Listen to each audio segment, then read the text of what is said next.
Hello and welcome to another episode of Final Whistle ATX. I'm Nick Bannon along with Harley and Wyatt and a special guest this week, the voice of Austin FC and 17 years with ESPN and my friend Adrian Healey. Thanks so much, Adrian, for joining us. Cheers. Cheers. Thanks for having me. I can't believe it's taken me 6 weeks to discover about the existence of Final Whistle. It's my first whistle, so but just glad to be here. You know, we call our fans whistlers. Yes. So yes. now you're a legendary whistler. We're really committing to this, huh?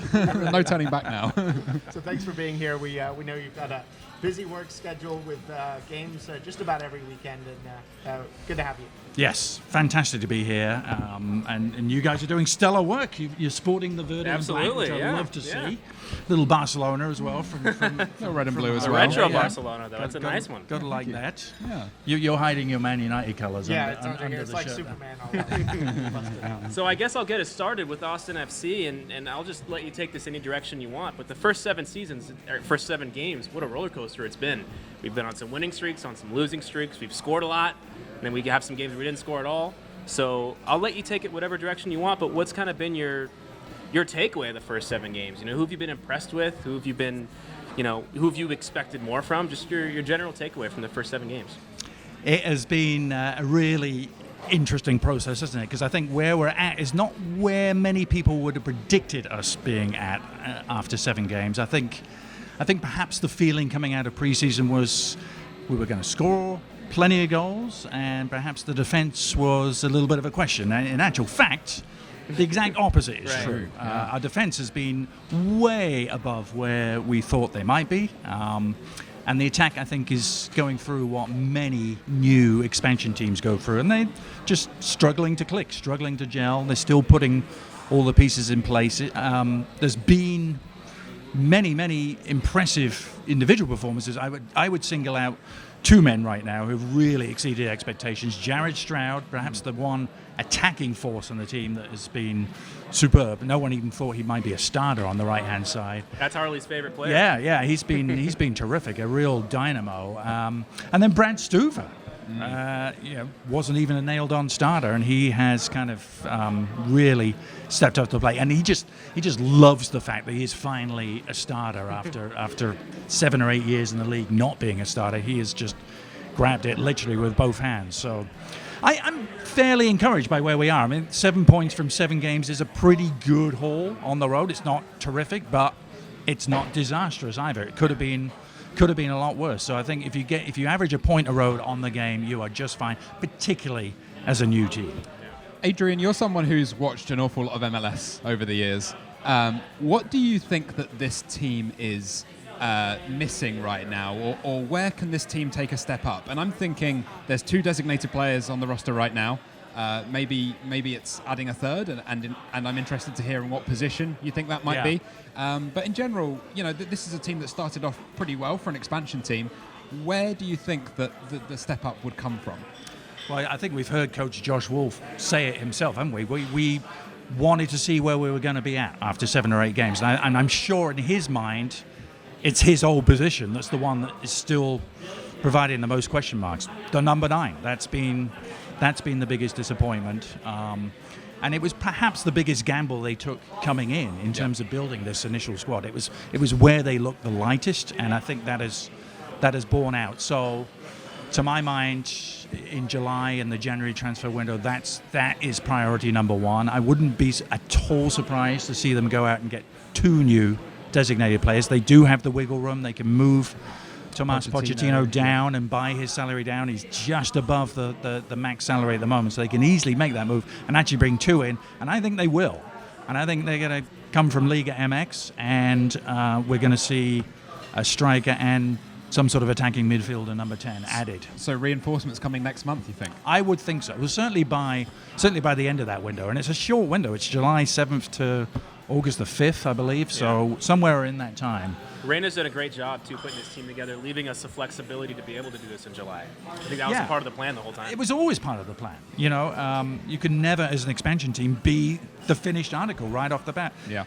And quite frankly, not even just as an expansion team. In MLS in general, it's a truism to say what you do in the first 2 or 3 months of the season matters perhaps less than in any other league in the world. It's just the way things are set up. So the Seattle Sounders are the golden example of that, a team who traditionally don't do anything until the month of July. Then they suddenly come off the beach, come off their vacation, start playing, make the run to October, and then go deep into the playoffs. I mean, everything was kind of warped with us being new and everyone wanting to start really well. But the reality is, in MLS, it's what you do from the month of July onwards that really counts. How much do you think being able to play at home is going to give the team a boost in results, in morale, excitement, kind of coming at the perfect time once you get these first 7-8 games out of the way? Yeah, it's almost inquantifiable at the moment. It's like to go on the road.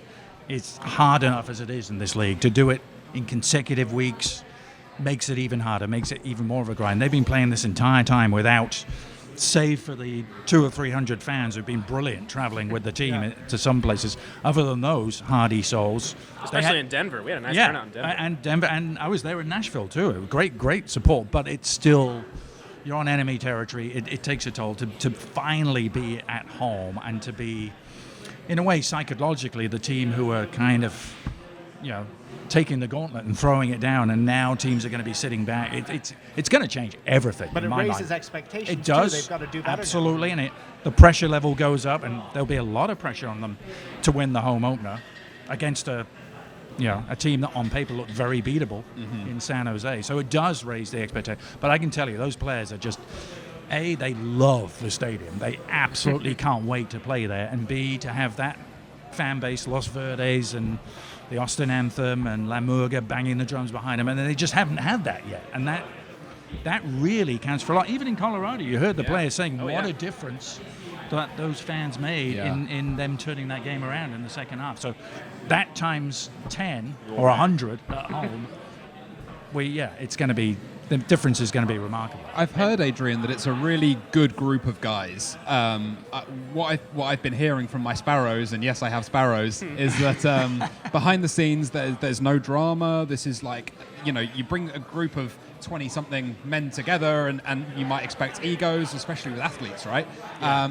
But I've heard this is a really good group of guys, and there's a lot of harmony in the squad. And can you speak to that at all? I think your sparrows have correct information, right? Are they grackles? Oh, that's good. I like grackles that. No, I've thought as much as say. And it's an interesting thing, isn't it? Because when you build a team like this, the players you take from in MLS are coming from other teams where perhaps the situation wasn't great for them. Matt Beasley wasn't playing after 12 years in Kansas City. Diego Fagundes wasn't playing in New England. So, they're coming with a bit of a chip on their shoulder, but they come in because it's a new, fresh start. It's a clean slate, and they get to. Matt Beasley's talked a lot about this, how to him it's been so refreshing that he could walk into a locker room with no cliques, no sort of established cliques, or the South American players doing this, and it's been really all hands on deck right from the word go. So I think as much as you can with a group of 20, 25 athletes, I think everyone is kind of pulling in the same direction.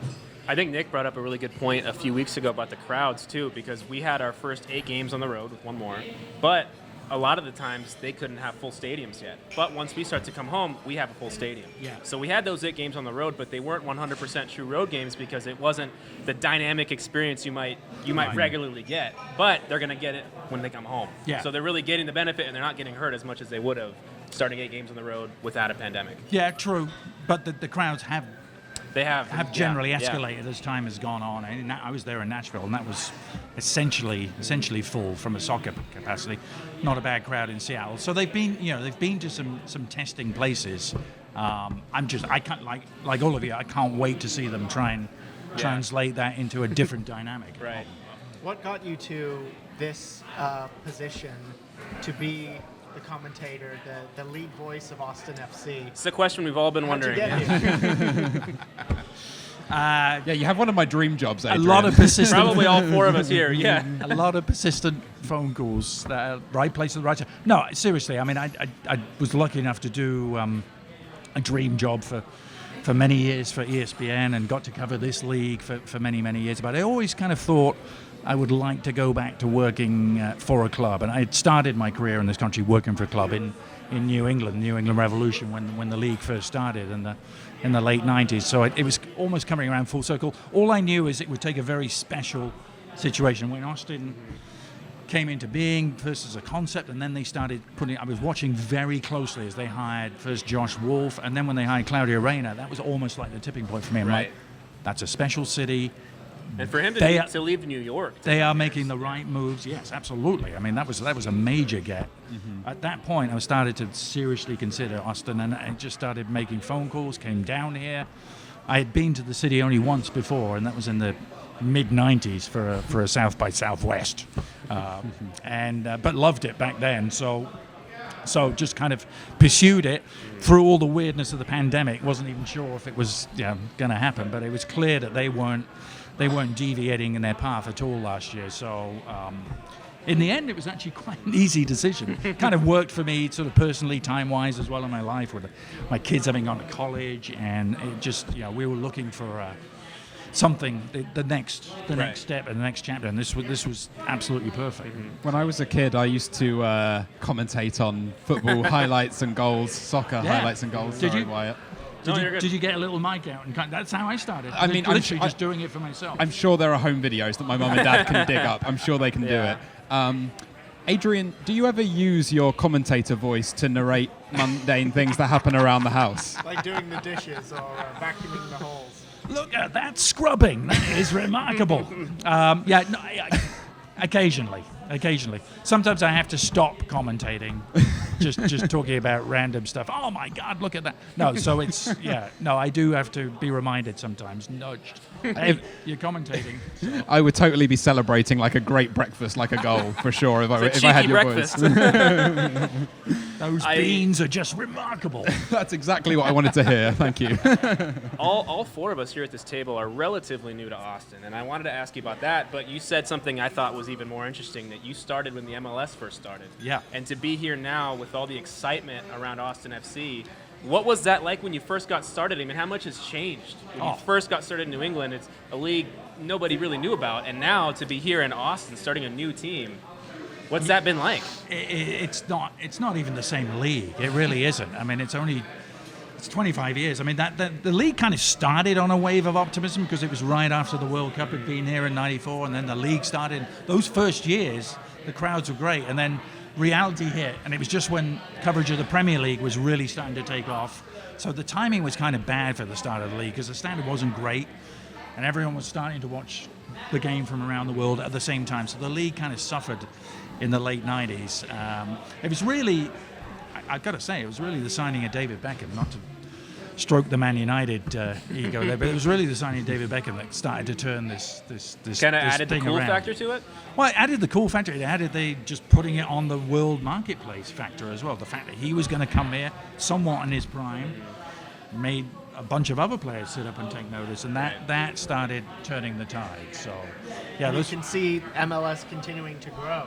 Yeah, I mean, I think what he's done in the last, since Beckham, and then some of the teams coming in like Seattle and Portland and Austin are going to be right up there. Nashville. In that same, I mean, every new team has been an instant success off the field. It's the older teams that started in the 90s that are tending to still struggle both, particularly off the field. But I think, especially heading into World Cup 2026, there's going to be an opportunity for growth leading up to that, but World Cup 26 could send it into rocketing into the orbit. I know everyone's like, well, when's it going to be one of the top leagues in the world? I don't know that it has to be.